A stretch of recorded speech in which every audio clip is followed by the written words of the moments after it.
sedekah ini yang jadi pertanyaan, apakah memang sedekah ini dilakukan oleh orang yang ingin diruqyah gitu ya?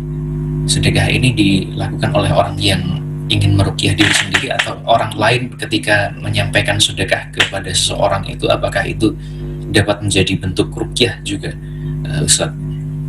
Ya, ini mungkin pertanyaan pembuka dari saya.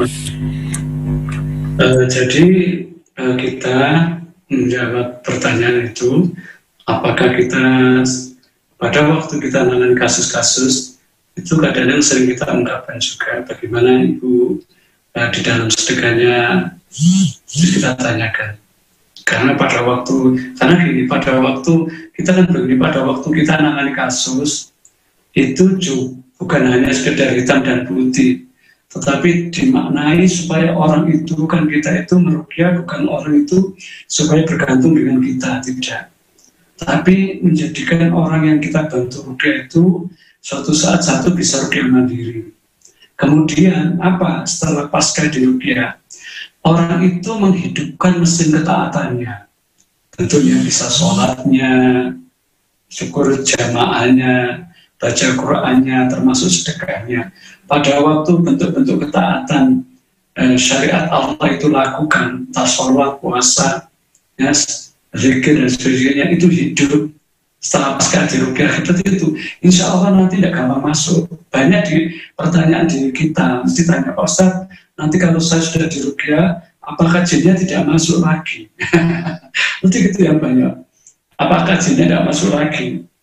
Ya saya tanya, insya Allah kalau dijaga dengan ketaatan, ya tentunya Pak, sholat, sedekah, zikir pagi sore, ya, birrul walidain, baik kepada orang tua, insya Allah setan-setan itu tidak terlalu gampang masuk. Tetapi kalau sampai setelah diruqyah, ketaatannya, sholatnya, ibadahnya nggak dijaga, terus tema-tema misalkan tema ain itu nggak dijaga, misalkan tatapan mata orang ini kita tidak bertawaf kepada Allah pada waktu di masjid, kita tidak mengatakan Masya Allah, nanti jin-jin itu yang masih gampang masuk, ya.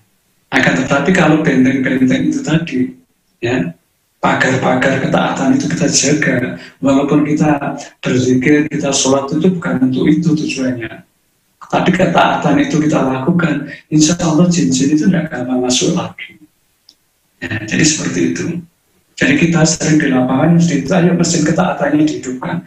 Kalau kita meruqyah hanya sekedar meruqyah, terus mesin ketaatannya tidak kita putar supaya dihidupkan oleh orang itu yang di rumahnya, kita ya capek meruqyah orang. Jadi kadang-kadang sering dalam sebulan itu bisa 3 kali 4 kali, Mas, ya.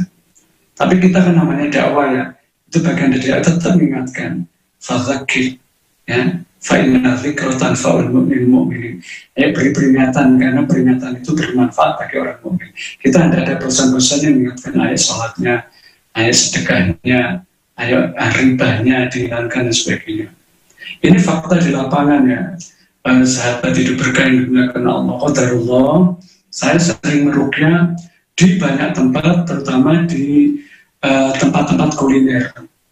Dan memang tempat kuliner itu lebih rawan dibanding usaha-usaha yang lain, walaupun di tempat lain pun juga ada yang namanya sihir, ya, yang namanya ain. Karena kalau orang sudah hatinya kotor, ada tetangga, ada teman yang misalnya, ya bagus bukan sekedar ini, tetapi kadang-kadang ada orang-orang tertentu nggak kuat iman, akhirnya dia menyihir dan sebagainya. Kasus seperti itu tidak umum, ya. Kenapa kok bisa terjadi? Satu, ya karena bermuara dari hati yang kotor. Istilah kita kena penyakit SMS. Apa itu SMS? Susah melihat orang senang, senang melihat orang susah.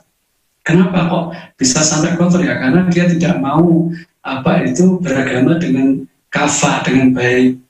Seharusnya dia juga harus halaqah, mengikuti kajian, sering-sering ke tempat-tempat kajian, terus kumpulnya dengan lingkungan yang bagus, yang soleh. Pada waktu seperti itu orang itu akan gampang terjangkiti dengan penyakit iri hati, dengki.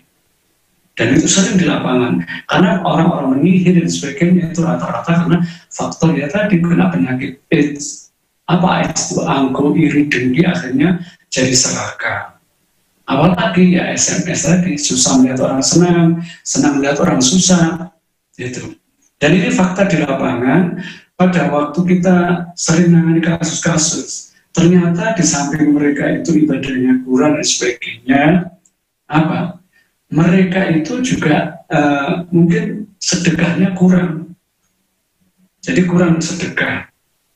Kita punya ya pengalaman yang sangat-sangat bagus, inspiratif sekali. Qadarullah, saya termasuk bagian yang ngisi kajian di warung grup. Nah, insya Allah adik-adik muda, sahabat muda di Hidup Berkah itu yang di kota biasanya itu sering tahu apa itu namanya warung stick and sit. Nah, akhirnya saya tahu enggak? Wah, ini kok nyebut merek nih. Nah, jadi atau di tempat-tempat lain. Jadi seperti itu, kita kenapa? Ya saya ini karena temanya tema baik, saya sebut tidak masalah.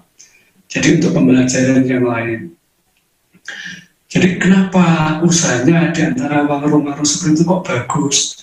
Ternyata di situ subhanallah, saya sendiri sebagai pengisi pengajian itu apa ya, salut. Salutnya apa? Karena di situ satu, karyawannya pada waktu dia bekerja wajib karyawan itu ikut kajian. Paling enggak dulu itu 1 bulan 4-6 kali kajian. Ada ngaji Quran, ya, ada ngaji bersama. Terus di antara karyawan itu kalau hafal surat-surat tertentu yang kita kenal, surat yang paling terkenal, surat Yasin, Al-Waqi'ah, Ar-Rahman, Al-Mulk, ya 4 surat ini kalau hafal, ya katakanlah 90%, 80-100% dia dikumpulkan, kemudian nanti diundi, diumrohkan. Dalam 1 tahun kurang lebih mengumrohkan kurang lebih sekitar 20-20 orang. Itu. Jadi dari keberkahan ngaji. Jadi tiap ngaji, Masya Allah. Ya, kajiannya kadang-kadang sekian pertemuan ngaji Quran tajwidnya, sekian pertemuan itu ngaji tausiah dan sebagainya. Terus kemudian di warung tersebut, nah itu ada yang namanya pengajian warga. Jadi di mana warung itu ada, nanti hampir setiap bulan sebelum pandemi itu ngadakan pengajian, ngundang kurang lebih sekitar 150-200 orang. Ini bayangkan berapa dananya. Ya, nanti ngasih kue, ngasih makanan dan sebagainya. Berapa ini? Jadi setelah saya hitung-hitung, 1 outlet itu kurang lebih dalam 1 bulan dia mengeluarkan untuk sedekah itu kurang lebih 8-10 juta. Itu hanya untuk sedekah yang itu. Masya Allah. Ternyata apa yang terjadi, subhanallah, di dalam perjalanannya, saya jarang sekali menemui warung tersebut itu ada cerita yang kena sihir sampai karyawannya jadi susurupan atau jadi seperti ini, tidak. Ya. Terus penghasilannya sekian persen untuk taman pendidikan, untuk pesantren-pesantren tahfidz yang ada di Jogja. Seperti itu. Dan akhirnya ini menjadi inspiratif, banyak ditiru oleh warung-warung yang lainnya. Di mana saja. Ya. Mereka sering paling enggak entah sepekan sekali ngasih sekian bungkus dan sebagainya. Ya. Apalagi kalau Ramadan, Masya Allah. Dan ini adalah sangat-sangat benar sekali. Jadi ternyata bentengnya adalah sedekah. Sedekah. Gitu. Dan saya jarang sekali warung-warung yang sejenis ini, jarang. Kalaupun itu ada tapi tidak terlalu banyak. Jadi nggak sampai sekelas karyawannya wajib ngaji, karyawannya diminta untuk hafalan surat-surat tertentu, Al-Waqi'ah, Ar-Rahman, Al-Mulk, Yasin. Ya. Terus karyawan senantiasa mengadakan kajian bulanan di warga setempat yang sampai undang 150-200 orang. Itu. Masya Allah, ternyata di lapangan kita sering menjumpai seperti ini.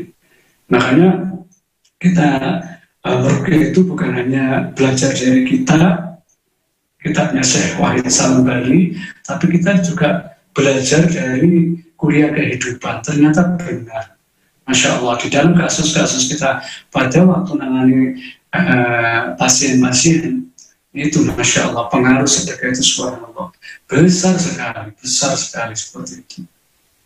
Nah itu akhirnya karim, akhirnya Rasid ya, serta sahabat hidup berkah yang menggunakan Allah di lapangan itu, Masya Allah seperti itu.